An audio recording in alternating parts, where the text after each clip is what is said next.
बोलिए श्रीमद्भागवत महापुराण की जय हो, श्रीमन्नारायण भगवान की जय हो।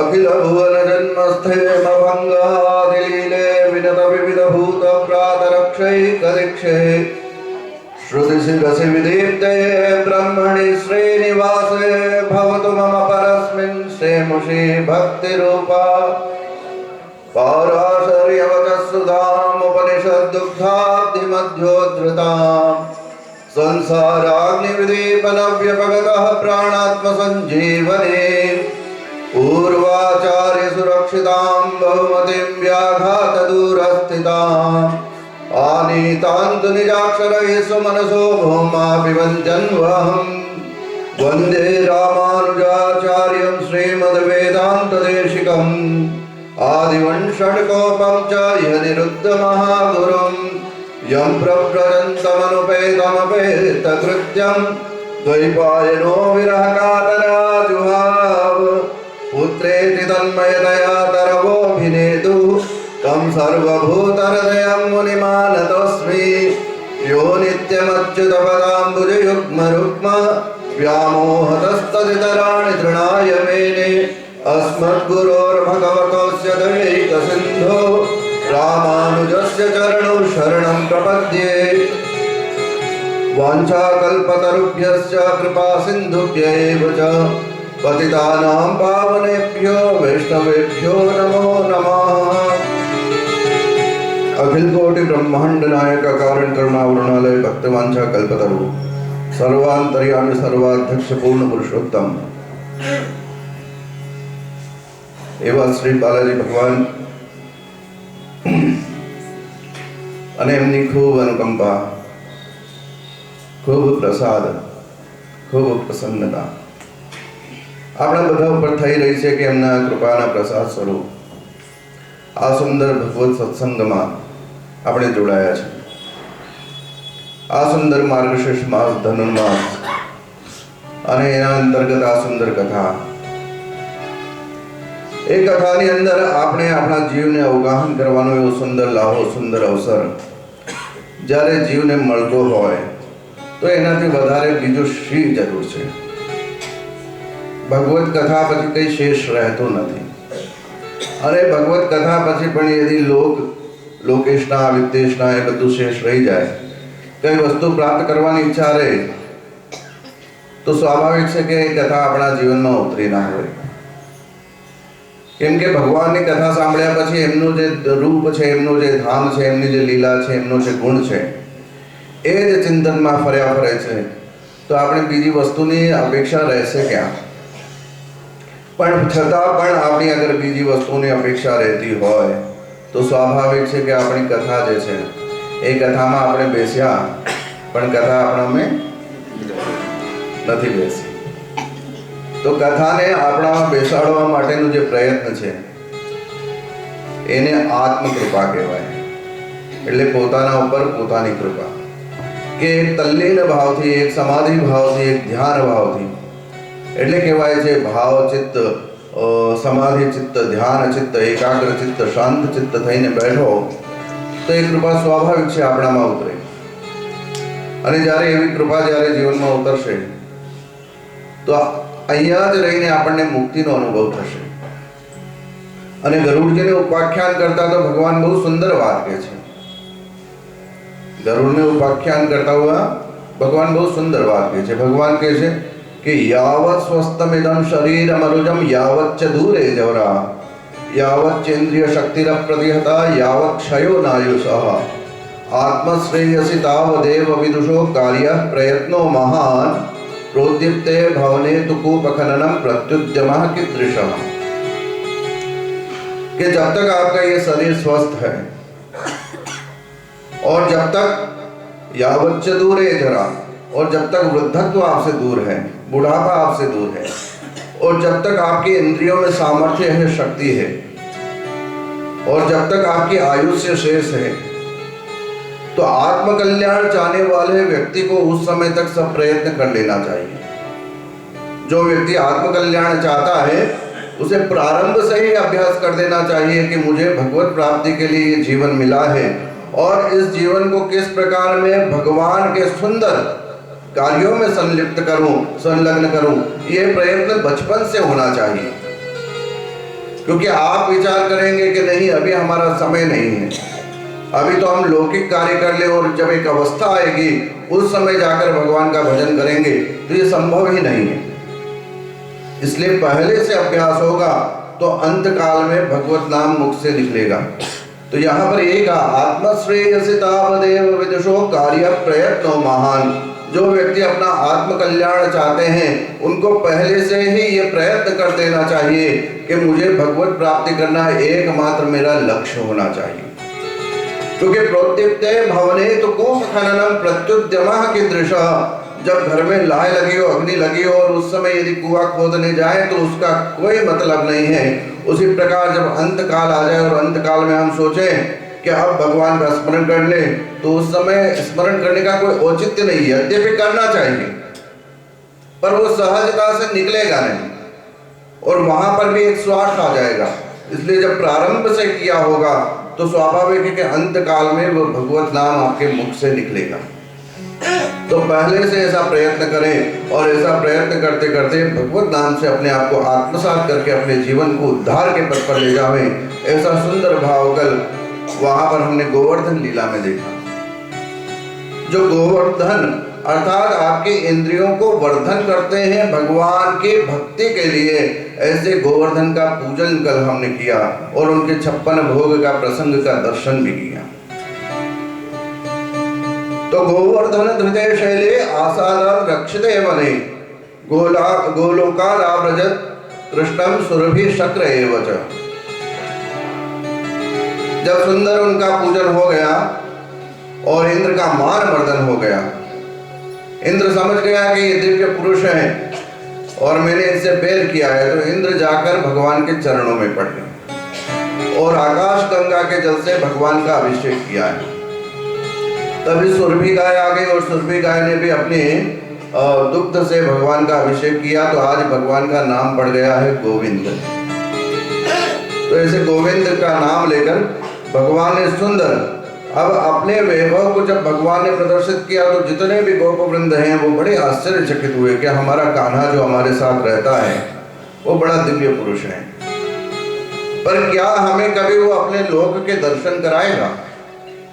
क्योंकि आप किसी से मित्रता करते हैं बड़े व्यक्ति से, तो आप लोग सोचते हैं कि शायद इसकी गाड़ी में मुझे भी घूमने को मिले, शायद इसके साथ मुझे भी थोड़ा लोग जाने कि भाई हाँ ये इनके साथ है। तो यहाँ पर गोप वृंद ऐसा चाहते हैं कि इतना बड़ा कान्हा जो इतने वैभव से संपन्न है, पर कभी हमें अपने दिव्य लोक के दर्शन कराएगा। तो गोपों के अंदर ये भाव आया और भगवान कृष्ण समझ गए। तो भगवान मन में विचार करते हैं कि अपने कर्म बंधनों के कारण शायद ये मेरे दिव्य लोक को कभी दर्शन नहीं कर पाएंगे, पर ये मेरे मित्र हैं, यन मित्रम परमानंदम, ये मेरे मित्र हैं, तो मेरा दायित्व है नहीं ऐसे दिव्य लोक का दर्शन कराऊं।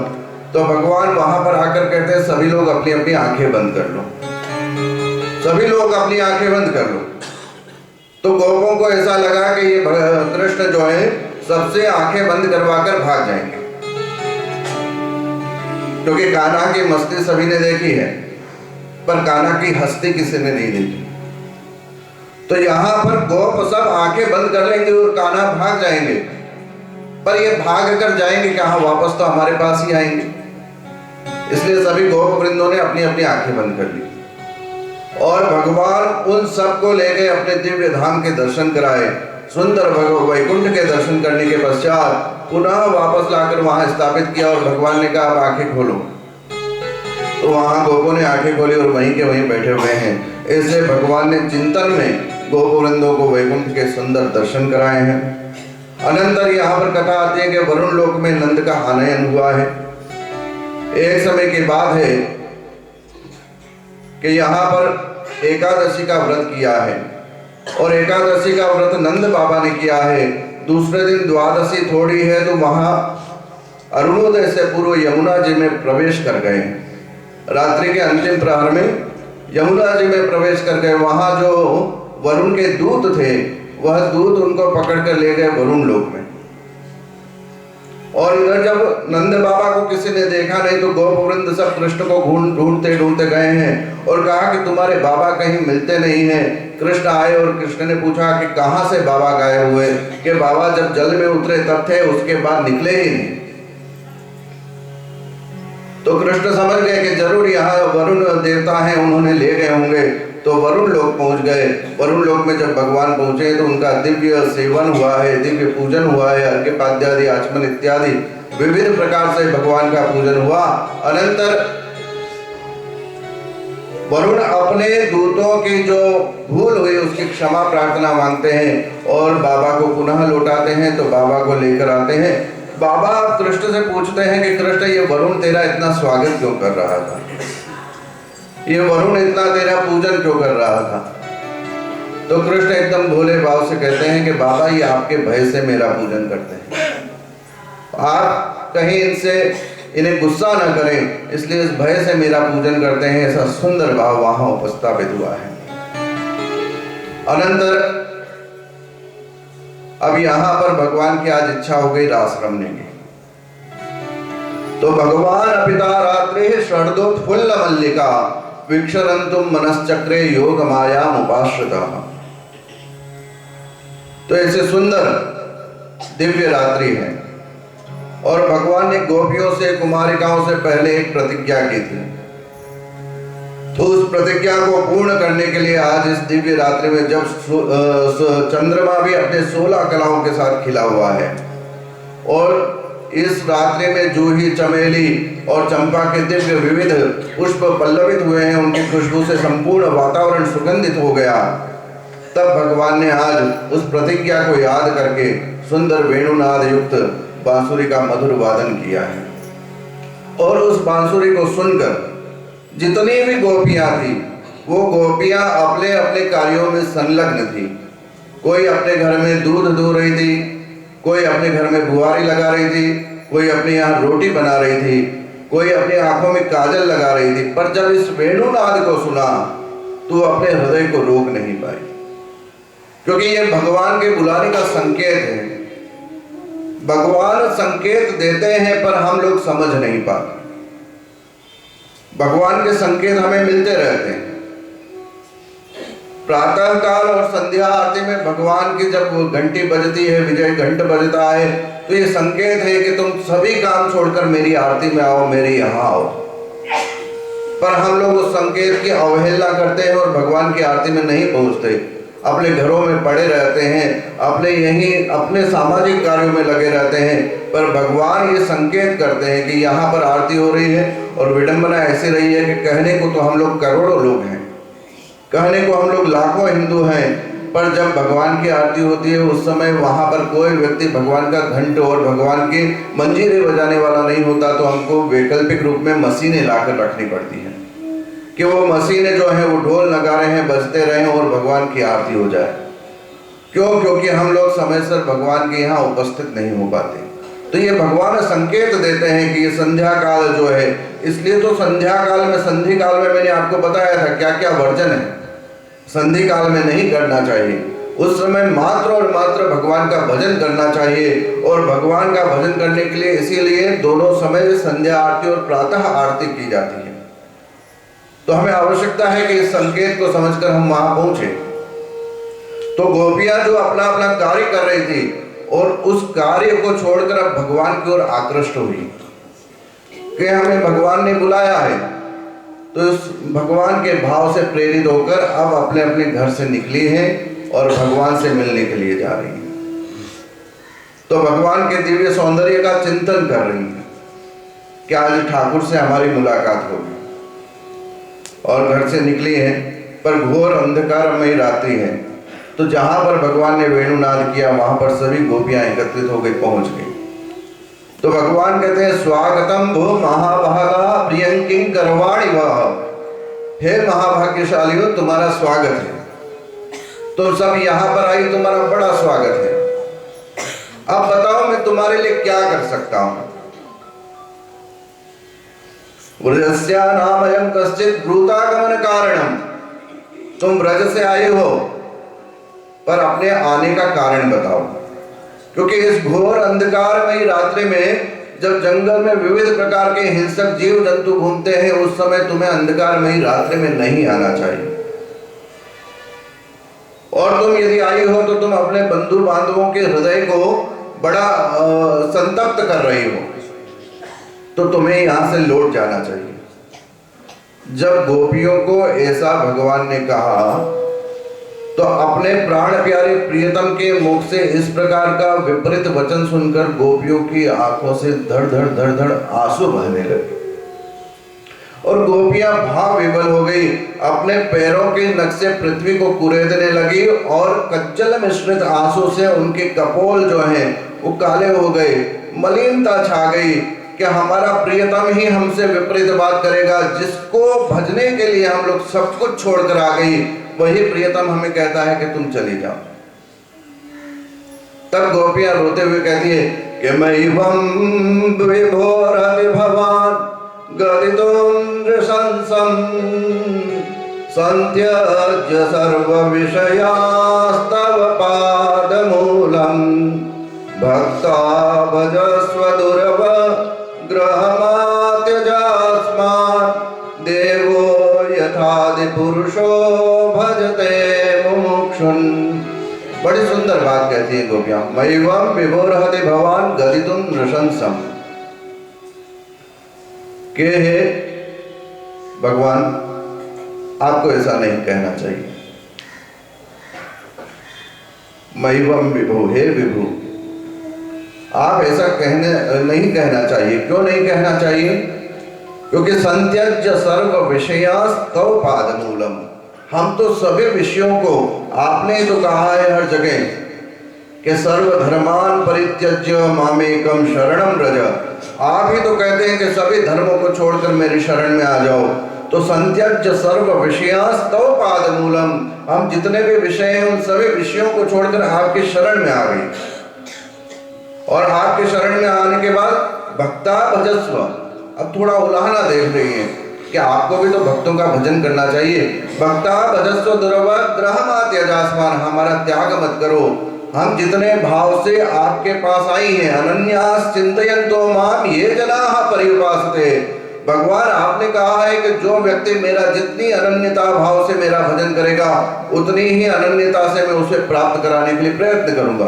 तो हम तो अनन्य भाव से आपके पास आई हैं, तो आपको भी चाहिए कि उसी अनन्यता से हमें स्वीकार लें। देवो यथादि पुरुषो भजते मुमुक्षुन्, तो हम तो मोक्ष की कामना से आपके पास आई हैं, इसलिए हमारा त्याग मत करो। जब गोपियों ने ऐसा कहा और उनके हृदय द्रावक वचनों को भगवान ने सुना तो भगवान का हृदय पिघल गया। और भगवान का हृदय पिघला तो बाहु प्रसार परिरंभ कराल गोरु, भगवान ने अपनी बाहुओं को प्रसार किया, भगवान ने अपनी दोनों बाहुओं को फैला दिया और नीविस्तना लवन नर्म नखाग्र पातई। और जब सब गोपियां कही कि भगवान ने दोनों बाहुओं से हमें अपने मध्य में बुलाया है, तो गोपियां आ गई भगवान की शरण में और भगवान अपने हाथ उनके माथे पर रखे। नीविस्तना लवन नर्म नखाग्र पातई, भगवान उनका रूप सौंदर्य देख रहे हैं। शैल्यावलोक हसितैर ब्रज सुंदरीणाम, पर भगवान ऐसे देख रहे हैं अपने तिरछे निगाहों से सभी गोपियों को, क्योंकि गोपियों के हृदय में एक अहंकार की उत्पत्ति हो गई। गोपियां अपने आप को सौभाग्यशाली मानने लगी। तो भगवान अपने भक्तों का अहंकार रहने नहीं देते। अगर कोई भक्त है उसके अंदर इतना सा